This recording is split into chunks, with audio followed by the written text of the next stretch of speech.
Salam sehat, jumpa lagi di channel Tanya Dokter Paran. Video kali ini saya akan menjawab pertanyaan dari Ikadek Budiarta ya. Ikadek Budiarta di Klungkung, Bali yang wasirnya dalam derajat 3 disuntik udah 17 kali. Saya sendiri sampai geleng-geleng kepala ya. Derajat 3 disuntik 17 kali ya.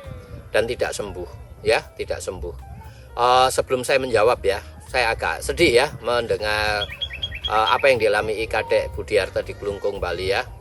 Sebelum saya menjawab, silahkan teman-teman yang akan bertanya kepada saya, silahkan tulis di link Tanya Dokter Paran ya. Saya akan jawab dan upload di channel YouTube Tanya Dokter Paran. Dan bagi teman-teman yang mau diskusi langsung bersama saya, ikuti Insight with Dokter Paran setiap Rabu jam 10 pagi ya. Undangannya ada di Instagram Tanya Dokter Paran ya. Undangannya ada di Instagram Tanya Dokter Paran menjelang hari Rabu ya. Silahkan kalau teman-teman ada waktu, silahkan mengikuti dan berdiskusi dengan saya ya.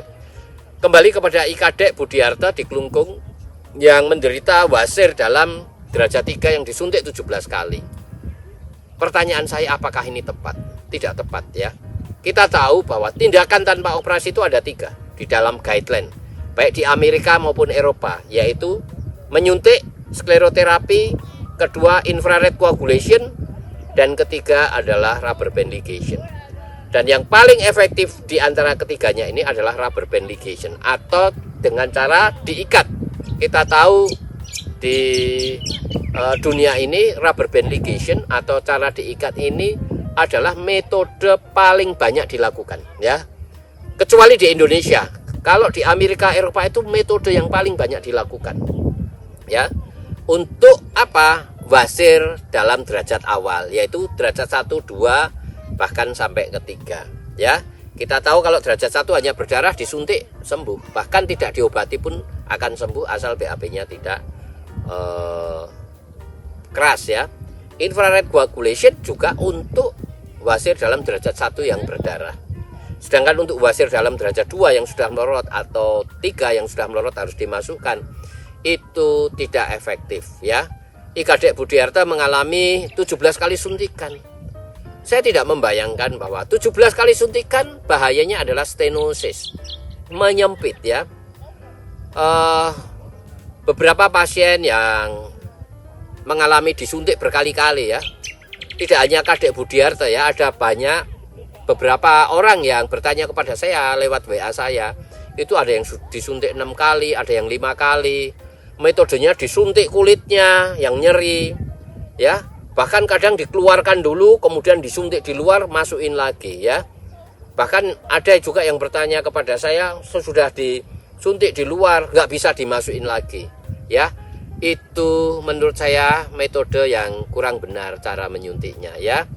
Bagi teman-teman sejawat yang menyuntik, saya mengingatkan agar menyuntik dengan properly ya. Kalau masih bingung atau apa, WA di nomor WA saya akan jelaskan ya. Yang properly itu bagaimana menyuntik, karena bahayanya adalah stenosis. Dan saya melakukan anoplasti, melebarkan anus karena akibat penyempitan anus karena suntikan ya. Dari ketiga metode tanpa operasi itu, menyuntik, infrared, dan mengikat, itu yang paling efektif adalah mengikat ya. Oleh sebab itu platform mengikat itu kalau di Amerika dan Eropa itu paling banyak dikerjakan. Kalau yang paling efektif ya, most effective option di antara ketiganya adalah rubber band ligation atau diikat. Oleh sebab itu Ikadek Budiarta kalau derajat 3 lebih baik diikat.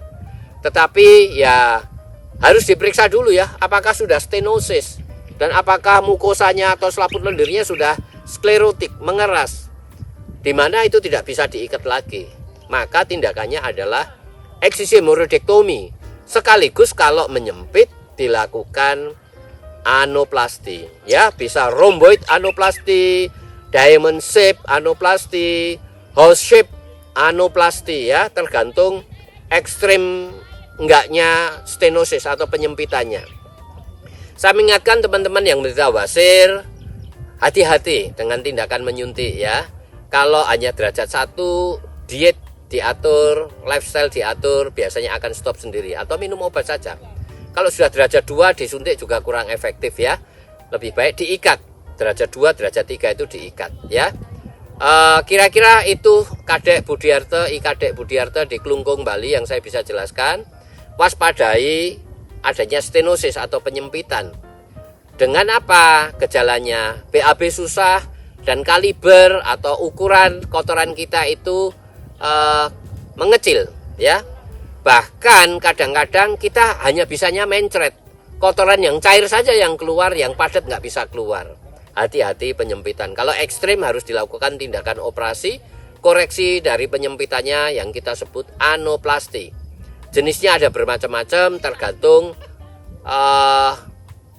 berat ringannya penyempitannya. Kira-kira itu yang saya bisa jawab. Dan bagi teman-teman yang akan bertanya kepada saya, silahkan tulis di link Tanya Dokter Paran. Saya akan jawab dan upload di channel YouTube Tanya Dokter Paran. Dan bagi teman-teman yang mau diskusi langsung bersama saya, ikuti Insight with Dokter Paran setiap Rabu jam 10 pagi ya. Undangannya ada di Instagram Tanya Dokter Paran ya. Menjelang Rabu saya upload. Kemudian silahkan bergabung untuk hari Rabu, bisa live Instagram bersama saya berdiskusi tentang masalah teman-teman.